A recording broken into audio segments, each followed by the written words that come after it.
بسم اللہ الرحمن الرحیم الحمد للہ رب العالمین والصلاة والسلام علی سیدنا و مولانا محمد وعلی آلہ و اصحابہ اجمعین۔ قرآن پر گفتگو کرنے کے بعد اب صاحب قرآن پر کچھ تھوڑی سی گفتگو کی جائے گی۔ ہم سب جانتے ہیں کہ رسول اللہ صلی اللہ علیہ وسلم اللہ کے حبیب ہیں، سردار الانبیاء ہیں، اور ہر قسم کی نبوت کا سلسلہ آپ پر ختم ہو گیا ہے، اور وہ دین جس کا آغاز حضرت آدم علیہ السلام سے ہوا تھا وہ آپ پر مکمل ہو گیا ہے، جیسا کہ سورہ المائدہ کے اندر آیت نمبر 3 میں اللہ تبارک و تعالی نے بڑا واضح طور پہ فرما دیا ہے کہ تمہارے لیے تمہارا دین مکمل کر دیا ہے۔ دوسری بات جو اللہ نے اسی آیت میں فرمائی وہ ہے کہ پوری کر دی تم پر اپنی نعمت، اور تیسری بات جو اللہ نے فرمائی وہ یہ ہے کہ پسند کر لیا تمہارے لیے اسلام کو بطور دین۔ پچھلی دفعہ ہم نے گفتگو کی تھی کہ قرآن رسول اللہ صلی اللہ علیہ وسلم کا سب سے بڑا معجزہ ہے۔ خیال یہ رہے کہ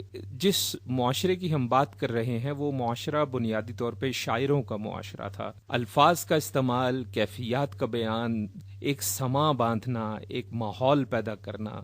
یہ وہ معاشرہ تھا جہاں پہ زبان کسی تلوار سے کہیں زیادہ کامیاب تھی، اور آپ کفار مکہ کے درمیان ایک ایسی پاکیزہ شخصیت تھے کہ جس سے سب تسلیم کرتے تھے، اور آپ کی ایمانداری کی اور آپ کی سچائی کی سب قائل تھے۔ اسی لیے جب اچانک آپ نے ایک ایسا کلام کہنا شروع کیا کہ جو لوگوں کے لیے بالکل نیا تھا، لوگ حیران رہ گئے، اور وہ معاشرہ جو کہ الفاظ کے ساتھ کھیلتا تھا ان کے لیے یہ ایک بڑا عجیب قسم کا کلام تھا، جس کے اندر اللہ تبارک و تعالیٰ نے واضح طور پر ان کو یہ بھی کہا تھا کہ اگر تم سمجھتے ہو کہ ایسی کوئی چیز تم بنا سکتے ہو تو تم بنا کر لے آؤ۔ اور بہت سے لوگوں نے کوششیں بھی کی، لیکن اس کا نتیجہ یہ نکلا کہ خود وہیں پہ کفار ہی نے ان لوگوں کا مذاق اڑایا۔ حقیقت یہ ہے کہ جو اصل مخالفت تھی وہ مخالفت صرف اور صرف اس وجہ سے تھی کہ ان کے جھوٹے خداؤں کی نفی کی جا رہی تھی، اور ایک ضد تھی۔ جیسا کہ ایک بڑا مشہور قصہ موجود ہے کہ دو یہودی بھائی تھے جن کو پتہ چلا کہ کسی نے نبوت کا دعویٰ کیا ہے، تو ان میں سے ایک بھائی تحقیق کے لیے وہاں پہنچا، اور جب اس نے وہاں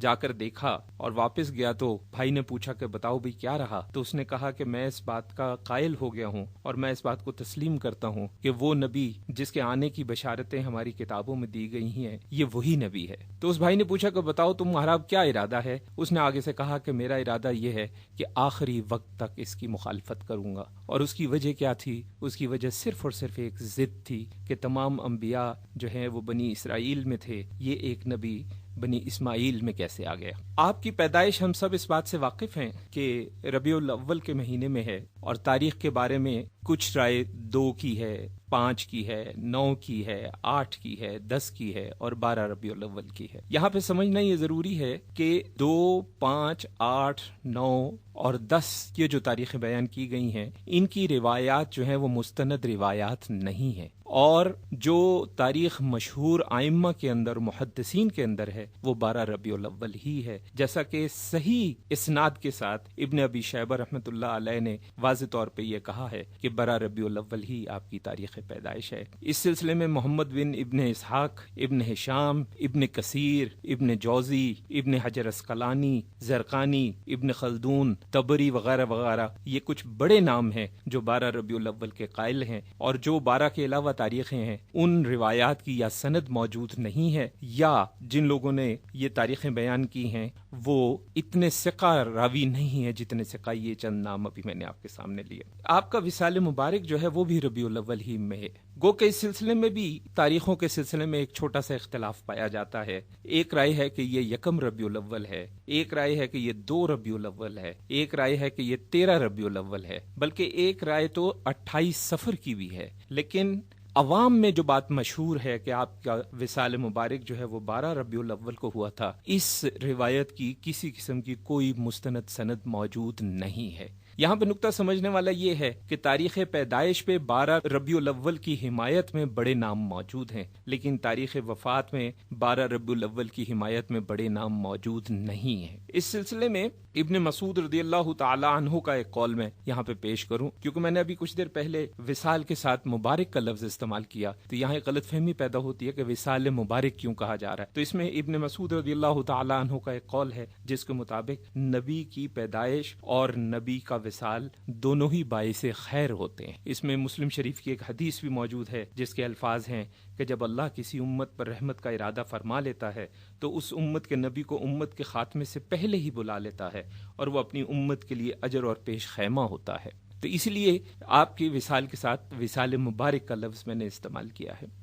آپ کی تاریخ وصال 12 ربیع الاول نہ ہونے پر آج سے تقریباً 1000 سال پہلے امام ابو القاسم السہیلی رحمۃ اللہ علیہ نے باقاعدہ تحقیق کی اور صحیح اسناد کے ساتھ اور صحیح روایات کے ساتھ یہ ثابت کیا کہ آپ کا وصال 12 ربیع الاول کو نہیں ہوا تھا۔ اس سلسلے میں کچھ اور بڑے نام ابن کثیر، علامہ محمد ابن سعد، ابن حجر اسقلانی، یہ وہ لوگ ہیں جنہوں نے واضح طور پہ 12 ربیع الاول آپ کی وصال مبارک کا انکار کیا ہے۔ ابھی موجودہ دور کے اندر بھی کچھ نام ہیں جیسے نواب صدیق حسن خان، اشرف علی تھانوی، ابو الکلام آزاد، قاضی سلیمان منصور پوری وغیرہ، یہ سب وہ لوگ ہیں جنہوں نے اس بات سے اتفاق کیا ہے کہ آپ کا وصال مبارک 12 ربیع الاول کو نہیں ہوا تھا، اور زیادہ جو قائل لوگ ہیں وہ 1 ربیع الاول یا 2 ربیع الاول یا 13 ربیع الاول کے ہیں۔ یہاں پہ سمجھنا یہ ضروری ہے کہ چونکہ اللہ تبارک و تعالیٰ نے آپ کی ذمہ داریوں کے اندر تلاوت قرآن بھی رکھا تھا اور اس کے علاوہ حکمت بھی رکھی ہے اور اس کے علاوہ تعلیم کتاب بھی رکھی ہے اور اس کے علاوہ تزکیہ بھی رکھا ہے، اس لیے آپ کا قول، آپ کا فعل اور کوئی بھی کام اگر آپ کے سامنے ہوا ہے اور آپ نے اس سے یا منع نہیں کیا یا منع کیا ہے، یہ چاروں چیزوں کی حیثیت ہمارے لیے حدیث کی سی ہے۔ اس کی وجہ یہ ہے کہ قرآن کے اندر جو آیات ہمارے پاس موجود ہیں اس کی تشریح اور اس کی تفسیر جو ہے وہ رسول اللہ صلی اللہ علیہ وسلم نے کی ہے۔ بات کو سمجھنے کے لیے سورہ البقرہ کی آیت لیجئے، 187 آیت نمبر ہے، جس کے اندر اللہ تبارک و تعالی نے کہا ہے کہ کھاتے پیتے رہا کرو یہاں تک کہ صبح کا سفید دھاگا سیاہ دھاگے سے ظاہر ہو جائے۔ اب دوست ہمارے جو یہ کہتے ہیں کہ صرف ترجمہ پڑھ لینا فہم کے لیے کافی ہے، ان کے لیے پہلے چند مثالیں میں دے چکا ہوں اور ایک اور مثال ابھی ہمارے سامنے موجود ہے کہ جب یہ آیت آئی تو ایک صحابی نے 2 دھاگے رکھ لیے اپنے پاس، ایک سفید رنگ کا اور ایک سیاہ رنگ کا، اور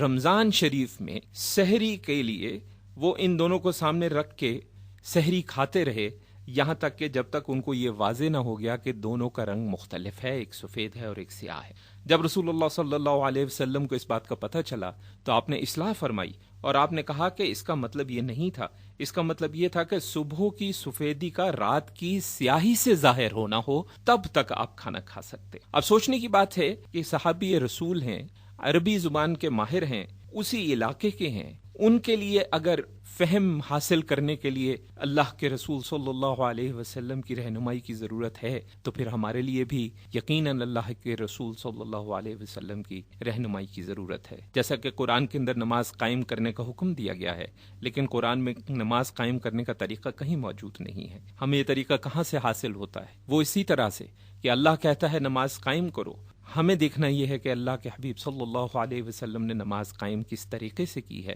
اور جس طریقے سے کی ہے وہی طریقہ صحیح طریقہ ہوگا نماز قائم کرنے کا۔ اس میں چونکہ بات حدیث کی آ جاتی ہے تو حدیث کے معاملے میں یہ سمجھنا ضروری ہے کہ آج علم الحدیث جو ہے یہ بہت زیادہ میچور ہو چکا ہے اور اس کے اندر بہت زیادہ تفصیل موجود ہے، اس لیے اس کو بغیر سمجھے احادیث کا بیان کرنا مناسب نہیں ہے۔ جیسے چند میں مثالیں دیتا ہوں آپ کو۔ احادیث کی اقسام میں ہمارے یہاں خیال یہ پایا جاتا ہے کہ حدیث صحیح ہوتی ہے یا غیر صحیح ہوتی ہے،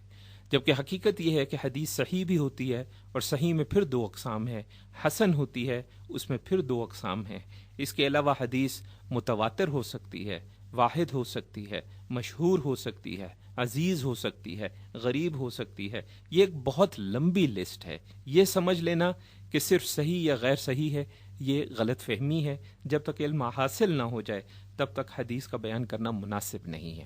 اس کی وجہ یہ ہے کہ اکثر اوقات ایسا ہوتا ہے کہ ہم احادیث تبرک سمجھتے ہوئے اور باعث ثواب سمجھتے ہوئے اس کو آگے دوستوں کو بیان کرتے ہیں بغیر یہ جانے کہ اس کی صحت کیا ہے۔ آج کے زمانے کے حساب سے اس سلسلے میں 2 مثالیں میں دیتا چلوں تاکہ بات واضح ہو جائے۔ ہم بچپن سے اپنی کتابوں میں پڑھتے آئے ہیں کہ اللہ کے رسول صلی اللہ علیہ وسلم نے فرمایا ہے کہ علم حاصل کرو چاہے تمہیں چین جانا پڑے۔ اب عجیب بات یہ ہے کہ یہ جو روایت ہے اس روایت پہ وضع کا الزام ہے۔ وضع کے الزام سے مراد یہ ہے یہ جھوٹی ہے، اسی طرح آج کل ایک اور مثال دے دوں میں، بہت زیادہ روایت جو ہے بیان کی جا رہی ہے، لوگ اس کی فوٹو کاپیاں بانٹ رہے ہیں، اس کو ای میل پر اور SMS میں بانٹ رہے ہیں۔ اس کے الفاظ آپ نے ضرور سنے ہوں گے، اس کو حدیث قدسی کہا گیا ہے۔ اس کا آغاز کچھ اس طرح سے کیا جاتا ہے کہ اے ابن آدم، ایک تیری چاہت ہے اور ایک میری چاہت ہے، ایسی کوئی حدیث موجود نہیں ہے۔ یہ بات میں بڑی ذمہ داری کے ساتھ عرض کرتا ہوں، اور جب ہم نے اس پہ تحقیق کی تو ہمیں پتہ چلا کہ اس سے ملتی جلتی روایات کچھ حکیم ترمذی کی کتاب میں پائی جاتی ہیں، اور یہاں ذہن میں رکھیں کہ حکیم ترمذی امام ترمذی نہیں ہے۔ ترمذی نام کے ایک سے زیادہ لوگ گزرے ہیں۔ امام ترمذی وہ ہیں جن کی حدیث کی کتاب صحاح ستہ میں شامل ہے، لیکن حکیم ترمذی وہ ہیں جن کی کتاب اور جن کی وجہ شہرت ہی جھوٹی روایتیں اکٹھی کرنا، جھوٹے قصے اکٹھے کرنا اور گھڑی ہوئی باتیں کتابوں میں درج کرنا ہے۔ اس ساری گفتگو کے بعد جو اصل بات سمجھنا ضروری ہے وہ یہ ہے کہ رسول اللہ صلی اللہ علیہ وسلم کے ہر قول پر اور ہر عمل پر ہمیں نظر رکھنی ہے، اور وہ ہمارے لیے حجت ہے، سوائے اس کے کہ اگر کوئی ایسا عمل یا قول ہو جو صرف آپ کے لیے خاص ہو۔ بہت سے معاملات ایسے ہیں جس کے اندر امت کو تو آپ نے منع فرمایا، لیکن خود آپ نے ایک عمل کیا، جیسے مثال کے طور پہ مسلسل روزوں کا ایک واقعہ ہے کہ جس میں صحابہ اکرام رضوان اللہ تعالی علیہم اجمعین نے جب دیکھا کہ آپ مسلسل روزے رکھ رہے ہیں اور اس میں سحر اور افطار کا اس طریقے سے واضح کوئی آثار بھی نظر نہیں آ رہے، تو انہوں نے بھی رکھنے شروع کیے۔ نتیجہ یہ ہوا کہ کمزوری ہو گئی، اور جب رسول اللہ صلی اللہ علیہ وسلم تک بات پہنچی تو آپ نے ان کو منع کیا، اور آپ نے یہ فرمایا مجھے تو کھلایا پلایا جاتا ہے۔ تو بہت سے اور بھی معاملات اگر سیرت النبی کا مطالعہ کیا جائے تو ہمیں ایسے نظر آئیں گے کہ بہت سے عمل اور بہت سے اقوال اور بہت سے ایسے معاملات تھے جو رسول اللہ صلی اللہ علیہ وسلم کے لیے خاص تھے اور امت کو اس کے سلسلے میں منع فرمایا گیا ہے۔ اس لیے بہت ضروری ہے کہ اگر کوئی ایسا واقعہ یا کوئی ایسا معاملہ نہیں ہے جس میں امت کو منع فرمایا ہے، تو ایسی صورت میں آپ کا ہر قول اور ہر عمل جو ہے وہ ہمارے لیے حجت ہے۔ لیکن اس کے لیے یہ ضروری ہے کہ ہم اس چیز کا خیال کریں کہ جو حدیث بیان کی جا رہی ہے وہ حدیث صحیح ہے، حسن ہے، متواتر ہے یا نہیں ہے۔ اگر ان تین اقسام کے علاوہ کوئی حدیث ہے تو اس کا استعمال کرنا مناسب نہیں ہے، کیونکہ اس سے غلط فہمی کا امکان پیدا ہوتا ہے۔ یہی نہیں بلکہ جس طریقے سے قرآن کی آیات کے سلسلے میں سیاق و سباق کا معاملہ ہے، اسی طرح احادیث کے معاملے میں بھی سیاق و سباق کا معاملہ ہے۔ اسی لیے آپ دیکھیے کہ امام بخاری کی جو حدیث کی کتاب ہے جسے صحیح بخاری کہا جاتا ہے، اس پہ بعد میں ائمہ نے شروح لکھی ہیں۔ ابن حجر عسقلانی رحمۃ اللہ علیہ نے ایک بڑی کمال پائی کی ایک حدیث کی شرح لکھی ہے بخاری کی، جس کو آج تقریباً ہر مکتبہ فکر تسلیم کرتا ہے اور اس کو استعمال کرتا ہے۔ تو حدیث کو بھی بغیر سیاق و سباق کے استعمال کرنا جو ہے اس سے غلط فہمی کا امکان پیدا ہوتا ہے۔ اس کے علاوہ ہمارے پاس جو حدیث آج کل خاص طور پہ جب سے سوشل میڈیا آ گیا ہے، فیس بک پہ آپ دیکھیے ہر دوسرا شخص کسی صحابی کا قول، کسی محدث کا قول یا کوئی حدیث بیان کر رہا ہے، لیکن اس پہ کوئی تحقیق نہیں کی جاتی۔ ابھی حال ہی میں ایک حدیث میری نظر سے فیس بک پر گزری ہے جس کے الفاظ کچھ یوں تھے کہ ایک دفعہ رسول اللہ صلی اللہ علیہ وسلم اپنی صاحبزادی کے گھر تشریف لے گئے تو آپ تندور میں روٹیاں لگا رہی تھیں،